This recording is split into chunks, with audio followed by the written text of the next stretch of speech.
अस्सलाम वालेकुम dear students, welcome back to my YouTube channel. तो स्टूडेंट्स, आज जो है हम फार्माकोलॉजी के कुछ आगे के यूनिट्स डिस्कस करने लगे हैं, जिसका जो हमारे पास मेन टॉपिक है वो है इन्फेक्शन, यानी कि बैक्टीरिया से होने वाले इन्फेक्शन। उसको हम कैसे ट्रीट करते हैं, कौन कौन से ड्रग्स यूज़ करते हैं, तो आज इसके अंदर हम डिस्कस करने वाले हैं।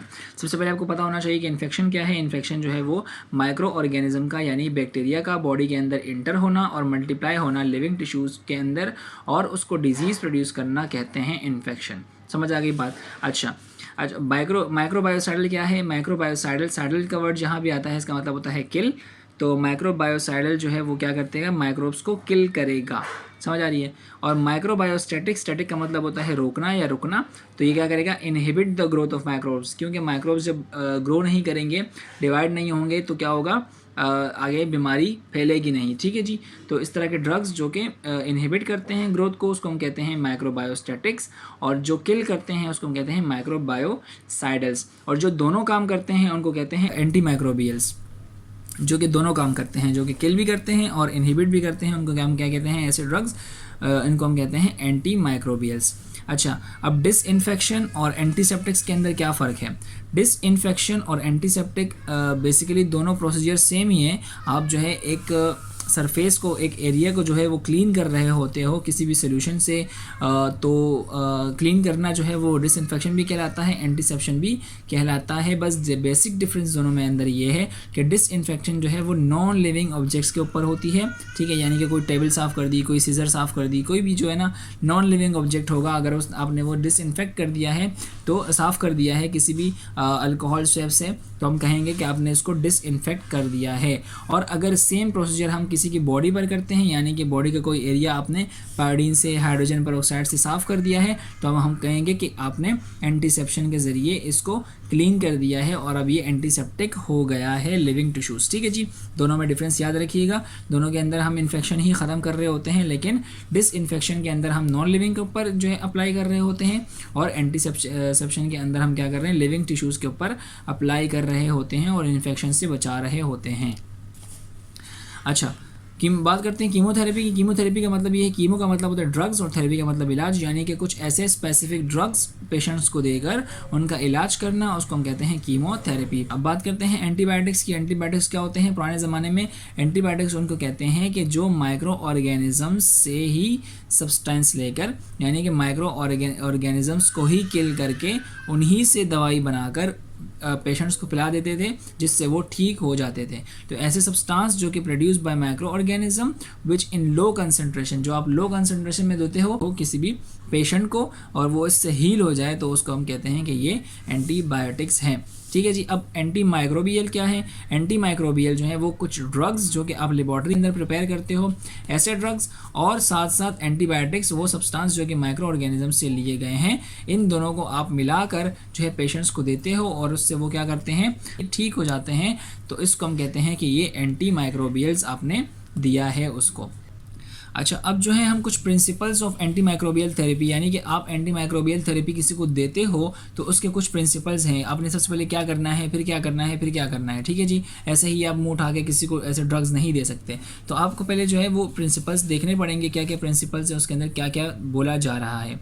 तो सबसे पहले आपने डायग्नोस करना है। ठीक है, कि डायग्नोस करना है कि साइट ऑफ इन्फेक्शन क्या है, मतलब कि जगह कहाँ है इन्फेक्शन की, जहाँ पर इन्फेक्शन हुआ है वो कहाँ है जगह। रिस्पॉन्सिबल ऑर्गेनिज्म, यानी कि कौन से बैक्टीरिया से हुआ है, स्टेफिलोकोकस से हुआ है, स्ट्रेप्टोकोकस से हुआ है, इकोलाई से हुआ है, यानी कौन से बैक्टीरिया से जो है वो आपको इन्फेक्शन हुआ है। और उसके बाद सेंसिटिविटी ऑफ ड्रग, यानी कि ड्रग्स की कोई सेंसिटिविटी नहीं है, आपने जो है ऐसे कोई मेडिकेशन तो नहीं देनी जो कि पेशेंट को एलर्जी हो उससे। तो आपने ये चीज़ें देखनी है डायग्नोस के अंदर।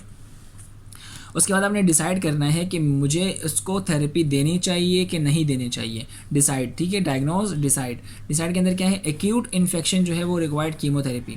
कीमोथेरेपी किसको चाहिए होती है? जिसको अचानक इन्फेक्शन हुआ है, कोई पुराना इन्फेक्शन नहीं है बल्कि अचानक इन्फेक्शन हुआ है, तो आप उसको देंगे, उसको कीमोथेरेपी चाहिए। ठीक है। और अगर क्रॉनिक हो, यानी कि पुराना चलता हुआ आ रहा हो, तो उसको आप बार बार एंटीबायोटिक्स नहीं देंगे, उसको ज़रूरत नहीं होती, क्योंकि बॉडी जो है वो रिस्पॉन्ड नहीं कर रही होती इतने अच्छे से, तो एंटीबायोटिक्स देना फजूल है। तो इसलिए कहते हैं कि क्रॉनिक इन्फेक्शन में नॉट रिक्वायर्ड कीमोथेरेपी। समझ आ गई बात। आपने डायग्नोस कर दिया, आपको पता चल गया हाँ भाई ये इन्फेक्शन है, ये बैक्टीरिया मौजूद है और सेंसिटिव नहीं है, तो आपने डिसाइड किया कि हाँ मुझे एक्यूट इन्फेक्शन के लिए इसको कीमोथेरेपी देनी पड़ेगी। अब बात करते हैं कि सिलेक्ट ड्रग, कि आप ड्रग कौन सी सिलेक्ट करेंगे। आप उसके स्पेक्ट्रम को देखेंगे कि स्पेक्ट्रम यानी कि ब्रॉड स्पेक्ट्रम या नैरो स्पेक्ट्रम। अगर जो है वो बिल्कुल बेसिक वाली एंटीबायोटिक जो होती है उससे अगर बंदा ठीक हो रहा है तो आप उसको नैरो स्पेक्ट्रम बोलेंगे, यानी कि नैरो स्पेक्ट्रम के ज़रिए आप उसको ड्रग्स देंगे।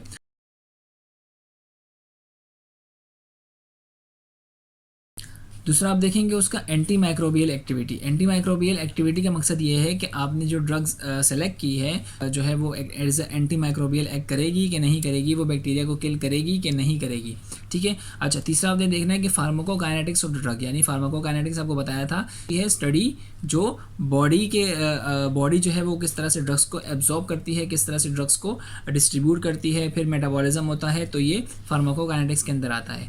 तो आपने देखना है कि फार्माकोकाइनेटिक्स ऑफ द ड्रग्स क्या है, यानी बॉडी इसको किस तरह से अपने अंदर एडजस्ट करेगी, ठीक है। अच्छा, दूसरा है आपके पेशेंट रिलेटेड फैक्टर्स, यानी पेशेंट को आपने देखना है कि कोई इसको एलर्जी तो नहीं है, कोई जो है आपको उसका किडनी का मसला तो नहीं है, कोई लिवर का मसला तो नहीं है जो कि ड्रग्स को डिजॉल्व ना कर सके, मेटाबोलाइज ना कर सके, ठीक है जी। आपने डायग्नोस कर लिया, डिसाइड कर लिया और सिलेक्ट द ड्रग्स कर लिया। उसके बाद आपने देखना है कि frequency and duration of drug administration, यानी कि कितनी फ्रीक्वेंसी में देना है और कितनी देर तक उसको देना है। ऐसा नहीं है कि आप जो है 30 दिन तक या 20 दिन तक जो है आप उसको ड्रग्स ही खिला रहे हो, तो ऐसा नहीं होना चाहिए, ठीक है जी। और इसकी फ्रीक्वेंसी देखनी है कि कितनी फ्रीक्वेंसी, यानी कि कितनी डोजेज के अंदर जो है वो कितनी दफ़ा आप उसको दे रहे हो। अच्छा, अब यहाँ पे देखेंगे डोज अगर कम देंगे तो डज़ नॉट क्योर, यानी कि वो ट्रीट नहीं कर सकेगा। डोज अगर ज़्यादा देंगे तो जो बैक्टीरिया है वो रेजिस्टेंट हो जाएंगे उस ड्रग के ख़िलाफ़, तो इसलिए आपने ऑप्टिमाइज डोज देनी है, यानी कि बिल्कुल परफेक्ट डोज देनी है उसके BMI के हिसाब से। उसके बाद है continue therapy. Acute infection should be treated for 5 to 10 days, यानी कि आपने ऐसा किया कि उसको बताना है कि कम से कम 5 दिन तक ये कोर्स करो, कम से कम 10 दिन तक ये कोर्स करो। तो ऐसा ना हो कि आपने जो है उसको 2 दिन करवाया और उसके बाद जो है वो छोड़ दिया, जिसकी वजह से जो है वो बैक्टीरिया रेजिस्टेंट हो जाए, ठीक है जी। तो स्टूडेंट अभी तक जो है हमने यहाँ तक डिस्कस कर लिया, कीमो कंटिन्यू थेरेपी तक डिस्कस कर लिया है, और नेक्स्ट वीडियो के अंदर जो है हम कुछ इंपॉर्टेंट एंटीबायोटिक्स के क्लासेस के बारे में डिस्कस करेंगे। तो मिलते हैं आपसे नेक्स्ट वीडियो के अंदर, अपना ख्याल रखें, अल्लाह हाफिज़।